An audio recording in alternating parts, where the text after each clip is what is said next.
I'm organizing the stack of mail on my desk when I spot an envelope from Bellamy Gardens, the most exclusive wedding venue in town. Strange. I don't remember receiving anything from them before.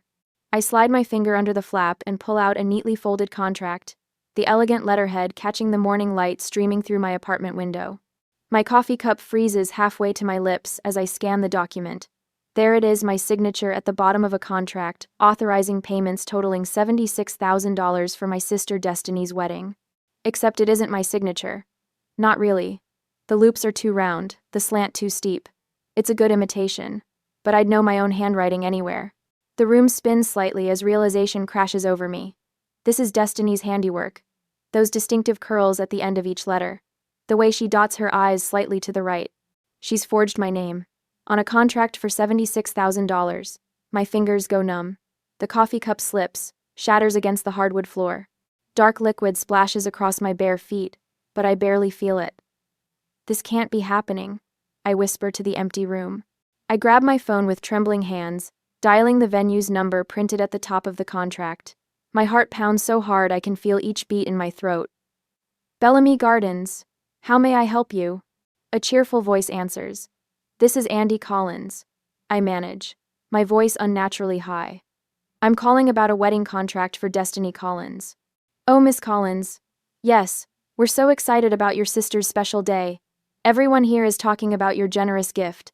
It's not often we see such a beautiful gesture between siblings. The first tear slides down my cheek before I can stop it. My generous gift, the one I never agreed to, the one I explicitly refused. Thank you, I choke out before hanging up. I sink into my chair, memories flooding back unbidden. 16-year-old me working double shifts at the ice cream shop while Destiny lounged by the community pool. My graduation money borrowed for her spring break trip to Cancun. The countless loans that disappeared into the black hole of her wants and needs. You're the responsible one, Mom would say, as if it were a compliment rather than a life sentence. Destiny's just finding herself. 2 months ago, at Sunday dinner, when Destiny flashed her enormous engagement ring, and Dad looked at me expectantly. We were thinking, he'd said, refilling his wine glass. Since you've got that promotion coming, you could help give your sister the wedding she deserves. I'd felt everyone's eyes on me, waiting. My hands had trembled beneath the table as I found my voice. I can't afford that, I'd said, the words barely audible. I'm still paying off my student loans. The silence that followed had been deafening. Mom's disappointed sigh, Dad's furrowed brow, Destiny's pout. Family takes care of family. Andie. Dad had finally said, his voice carrying the weight of authority that had shaped our entire childhood. That's how we raised you. Mom had reached across the table, patting my hand. Don't you want your sister to be happy? After everything you've accomplished, surely you can manage this one thing. But you have that promotion coming, Destiny had chimed in, as if my money were already hers to spend. The venue deposit is due next week. At that moment, I'd seen myself clearly for the first time, not a daughter or sister, but an ATM with a pulse. A resource to be tapped whenever Destiny needed something shiny and new. Now, staring at the forged contract, my phone pings with a new email notification. I glance down, seeing the subject line. Interior design position. Charleston office interested in your portfolio. Eleanor from work had mentioned this opportunity last week. 3 states away, a fresh start. I pick up the contract again, running my finger over the forgery. All those years of sacrificing, of putting my needs last, of being the responsible one, and this is how they repay me, with theft. With fraud. This ends now, I whisper, and something shifts inside me. Something that feels dangerously close to strength. Sleep refuses to come that same night. At 3 a.m, my laptop screen illuminates my face as I search through years of emails. My fingers feel numb, disconnected from my body as I type wedding into the search bar. The results populate my screen. There, buried among wedding spam and Pinterest notifications, I find it an email thread between Mom, Dad, and Destiny from 2 months ago. The subject line reads, Andie's contribution. My stomach knots as I click. She'll give in eventually. Mom wrote, she always does. Remember how she insisted she wouldn't pay for Destiny's car repairs last year? Within a week, she wrote the check. Destiny's reply appears below. If not, we'll figure something out. She's got the credit for it. A wave of nausea washes over me. They weren't just asking for my help, they were planning to take it regardless of my answer. They've been manipulating me for years. I whisper to my empty apartment. I open a new spreadsheet and title it, Family Loans. With methodical precision, I scroll through bank statements, credit card bills, and old emails. Each entry represents a promise broken, a debt unpaid. The summer I worked double shifts to lend Destiny money for her trip to Cancun. The graduation gift from Grandma that disappeared into Mom's temporary need. Dad's business venture that required just a small investment. By sunrise, the spreadsheet contains dozens of entries spanning nearly a decade. The total at the bottom glares back at me. $42,387.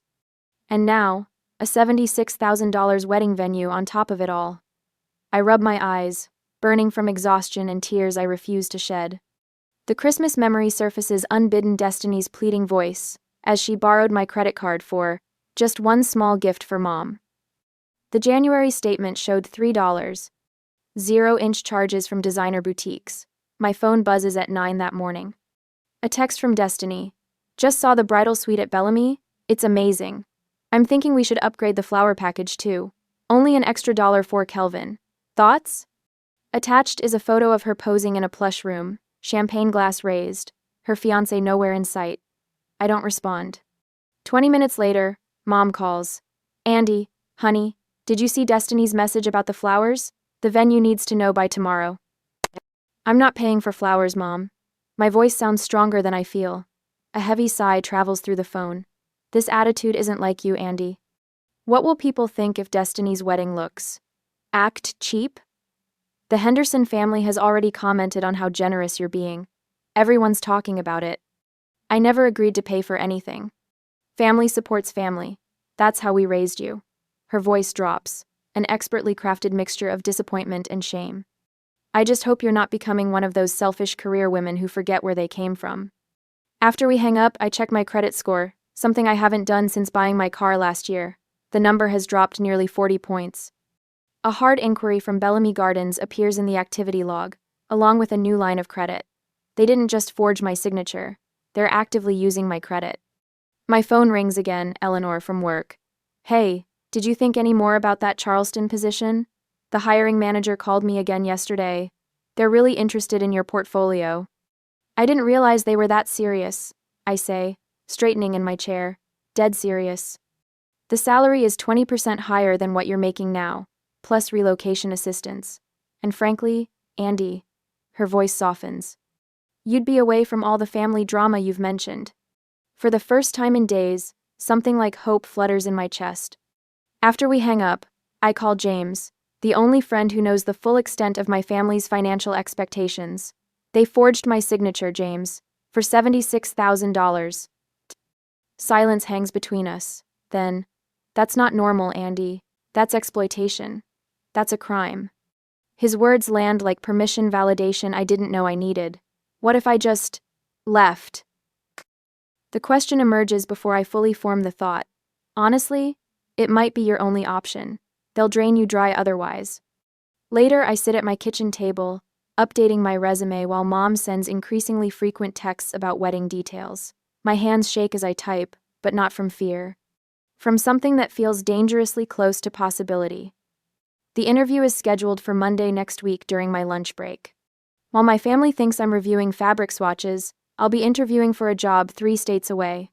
Thank you for the recommendation. I tell Eleanor when I see her in the break room the next morning. You've earned it. She squeezes my shoulder. Your designs are exceptional. Charleston would be lucky to have you. For the first time in weeks, I smile. Really smile.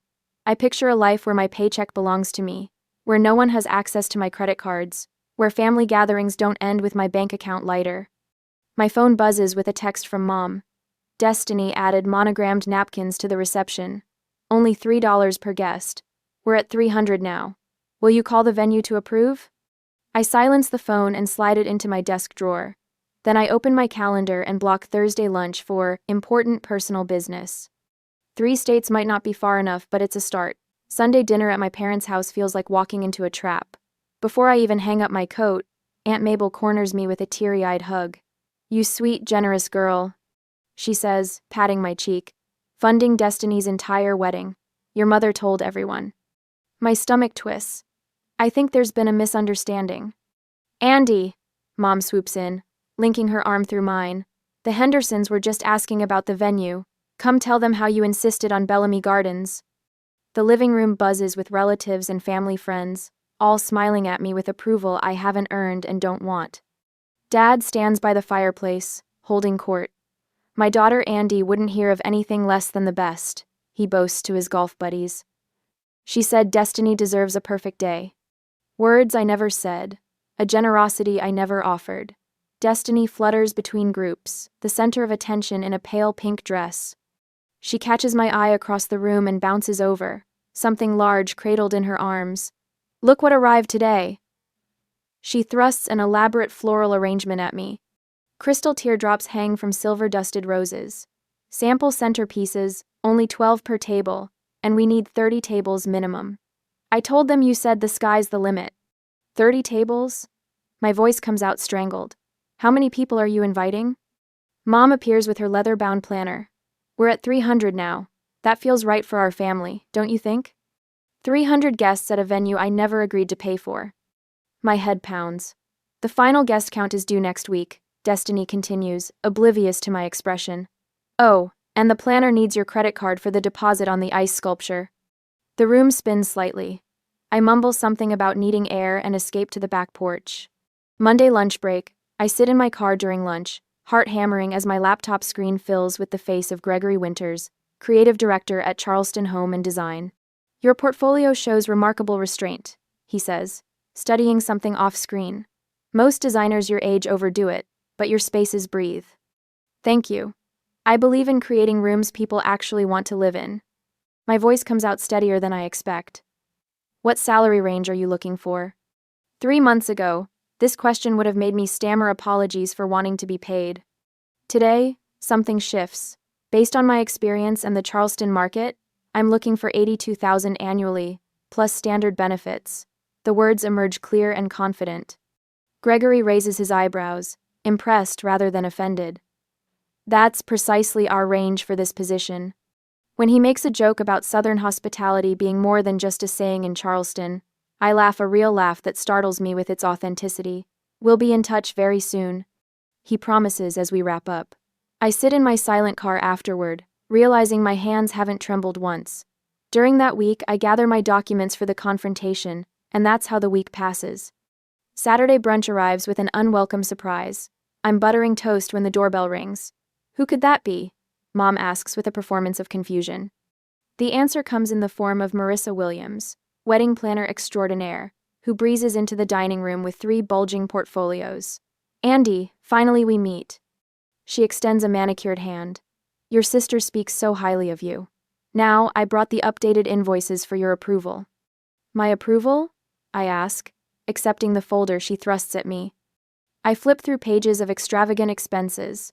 Custom champagne flutes, monogrammed napkins, a string quartet, imported orchids.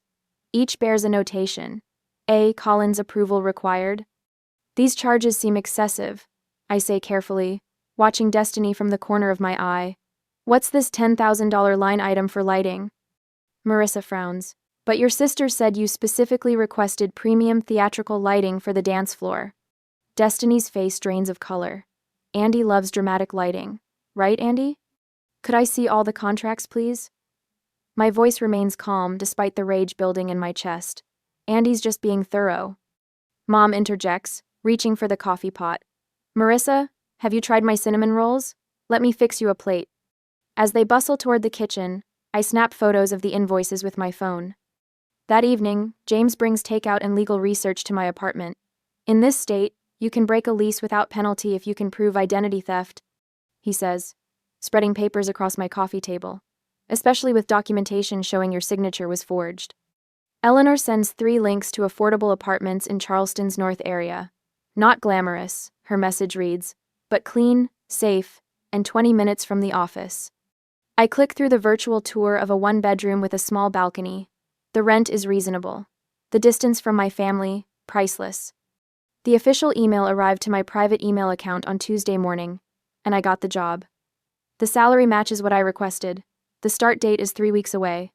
I drive to an empty parking lot to make the call. I'm delighted to accept, I tell Gregory, my voice strong and certain. That night, I digitally sign a lease agreement for the Charleston apartment. The move-in date aligns perfectly with my escape plan. 2 more weeks until I escape, I whisper to my reflection. Standing in my apartment on Friday night, I survey what I've built through years of hard work. The vintage desk I refinished myself, the watercolor I splurged on after my first promotion, the bookshelf filled with design references. On my dresser sits a photo from my design school graduation. I'm beaming, proud and hopeful, unaware of how my family would use that hope against me. Tears slide down my cheeks, but they feel different, cleansing rather than broken. I deserve to keep what I've earned, I say aloud to the empty room.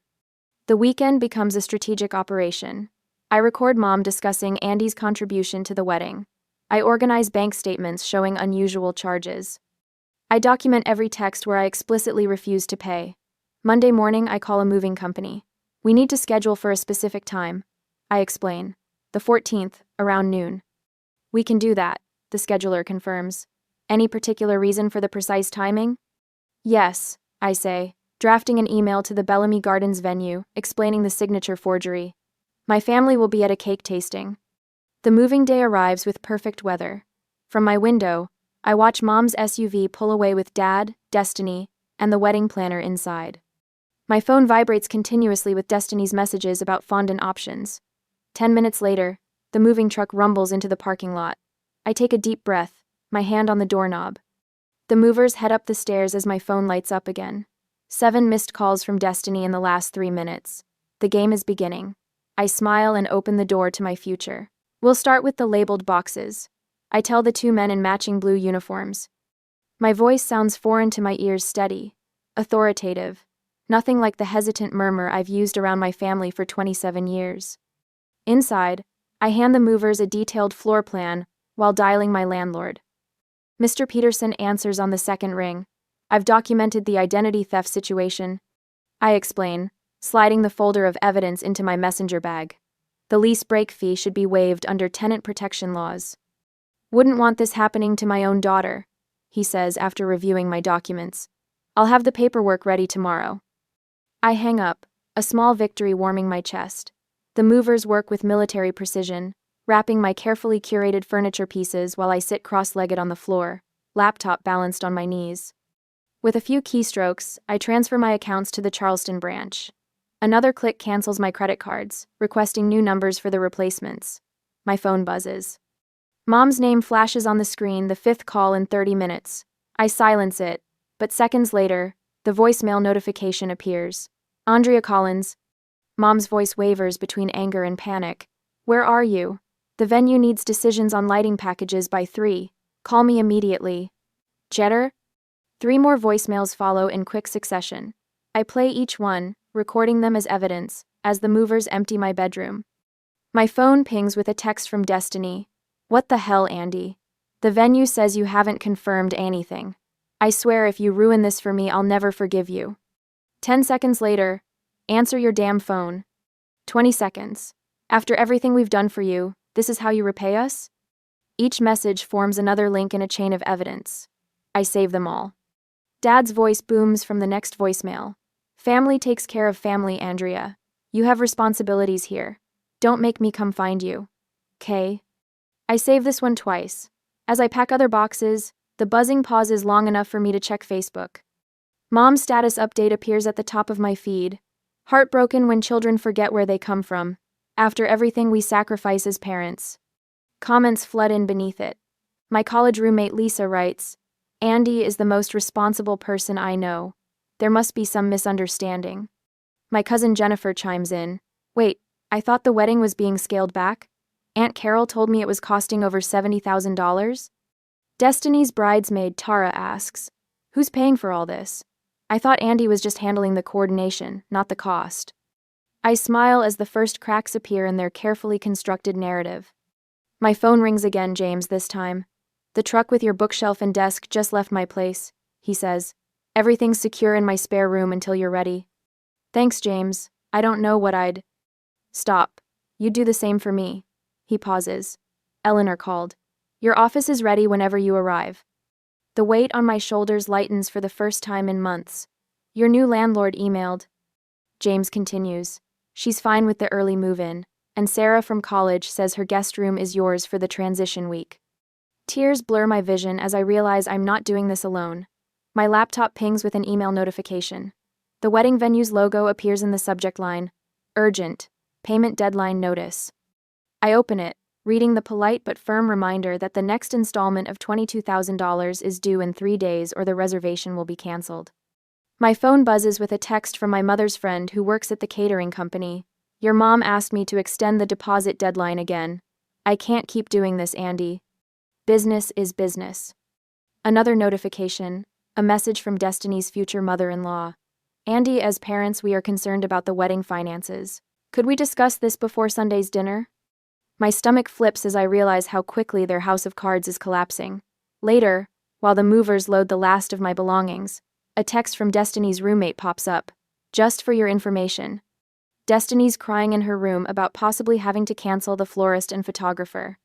I take a deep breath as I prepare to walk out of my apartment for the last time. My gaze catches on the lone coffee mug I've left behind, the one that shattered the morning I discovered the forged contract. I've glued it back together, leaving visible cracks running through the ceramic. It sits on the counter with a note. Some things, once broken, can never be the same. Have you ever had to walk away from a situation to protect yourself? What gave you the courage? 4 days after moving, the text messages arrive like a swarm of hornets. 23 in the first hour after Mom discovers my empty apartment. 37 more by nightfall. How could you abandon your family? Mom writes. Dad's voice crackles through my voicemail. There could be legal consequences for backing out now, Andie. Think about what you're doing. I place my phone on the coffee table of my new Charleston apartment, watching it vibrate with incoming calls. The late afternoon sun casts long shadows across the hardwood floors. I've been here exactly 4 days, and already it feels more like home than any place I've lived before. Aunt Meredith calls next. Your mother is hysterical, dear. Everyone's so confused about what's happening with the wedding. Can't you just come to your senses? I let her message play to completion, noting how easily my relatives have been enlisted as reinforcements. The calendar on my kitchen wall shows the wedding date circled in red. 1 week from today. My phone lights up with Destiny's name. Against my better judgment, I answer. You selfish, ungrateful witch, she hisses. After everything we've done for you. Everything you've done for me? I repeat, my voice steady in a way that surprises me. Pay for the wedding or you're dead to me, she says. Simple as that. That's your choice to make. I end the call before she can respond. My laptop screen glows as I open my email. The document I've spent weeks preparing is attached, ready to send. I click on it one last time, reviewing each element. Formal letter to Bellamy Gardens explaining the forged signature. Handwriting analysis report highlighting the differences between my signature and the forgery. Audio file of Destiny telling her maid of honor, I signed Andie's name as a favor, to push things along. I press send. Within the hour, my phone rings with an unfamiliar number. The venue manager's voice is professionally restrained, but I hear the underlying tension. Miss Collins, we've received your email. This is highly unusual.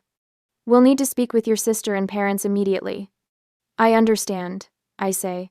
I've also notified my lawyer to contact the credit bureaus. The contract was signed without my consent or knowledge. After the call ends, I draft one more email, this one, to my extended family. I keep my explanation dignified, factual. No accusations, just evidence.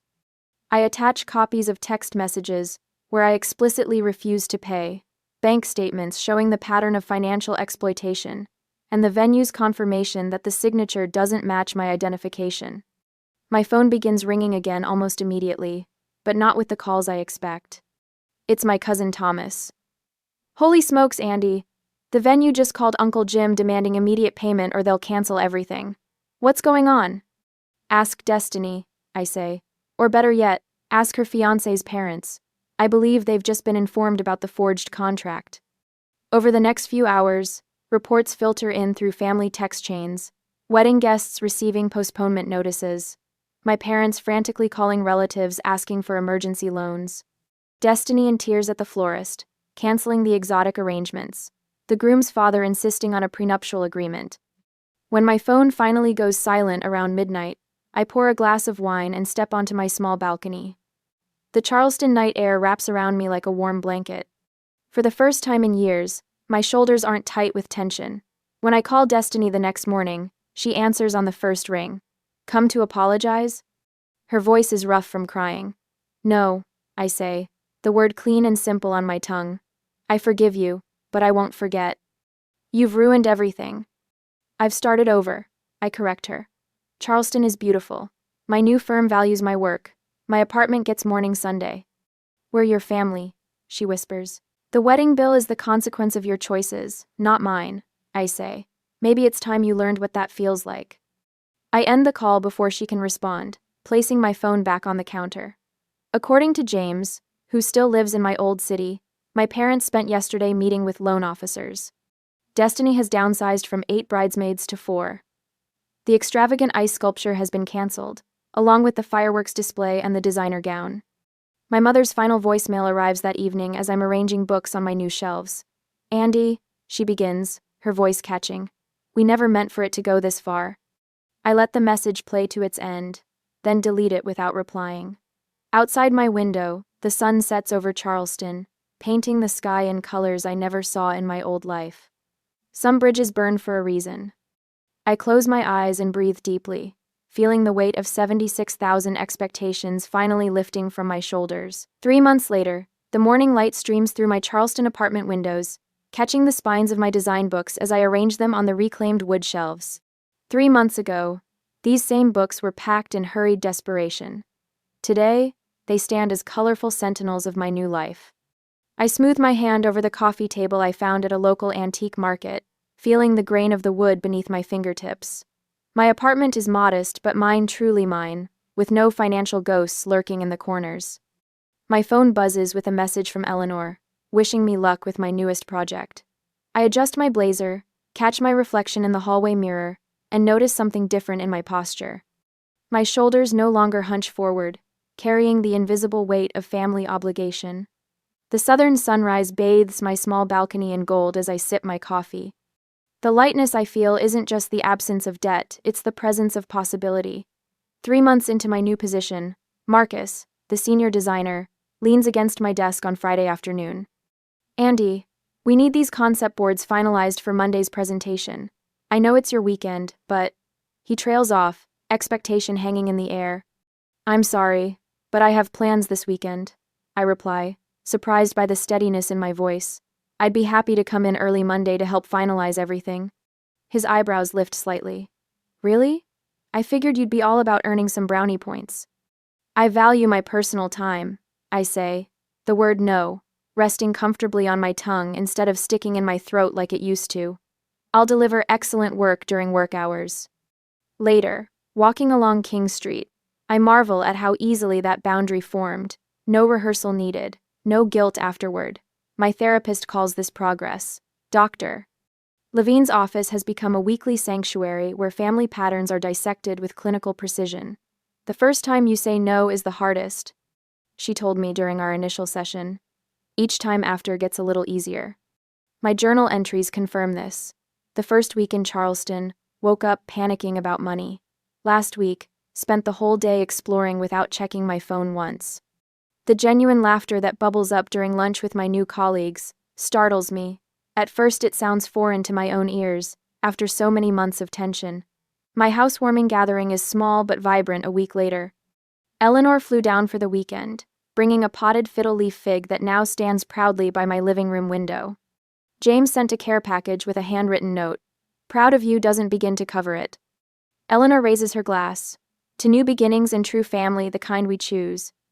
I blink back tears, realizing family isn't always determined by blood, but by who shows up when it matters. When Tara, our junior designer, confides about a client demanding extra revisions without payment, I recognize the familiar pattern. "Your work has value," I tell her, sharing my boundaries without sharing my scars. "And so do you." The satisfaction of helping someone avoid the path I traveled feels like closing a circle. When the email with pictures of Destiny's significantly downsized wedding appears on my screen, I feel no surge of vindication. I simply send a congratulations card online and continue with my day. The absence of anger surprises me most, not because I've forgiven, but because I've moved beyond needing to. At sunset, I stand at the Charleston waterfront, the letter from my mother heavy in my hands. The envelope contains the first hints of genuine remorse I've seen in years. I don't rush to respond. The guilt that would have consumed me months ago has been replaced by quiet acceptance. Some bridges burn for a reason, I whisper to the horizon, watching the sun sink into the harbor. The water stretches endlessly before me, full of directions I might choose to sail. Is forgiveness always necessary for healing, or is sometimes walking away the greatest gift you can give yourself? I don't know the answer yet. But for the first time, I have the space to figure it out on my own terms.